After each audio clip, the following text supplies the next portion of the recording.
श्रीगौरीपतिशतनामस्तोत्रम्। नमो रुद्राय नीलाय भीमाय परमात्मने कपरदिने सुरेशाय व्योमकेशाय वै नमः। वृषभध्वजाय सोमाय सोमनाथाय शम्भवे दिगम्बराय भर्गाय उमाकान्ताय वै नमः।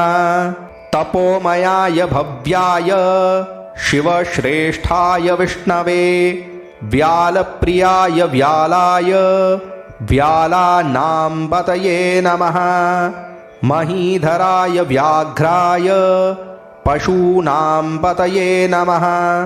पुरान्तकाय सिंहाय शार्दूलाय मखाय च मीनाय मीननाथाय सिद्धाय परमेष्ठिने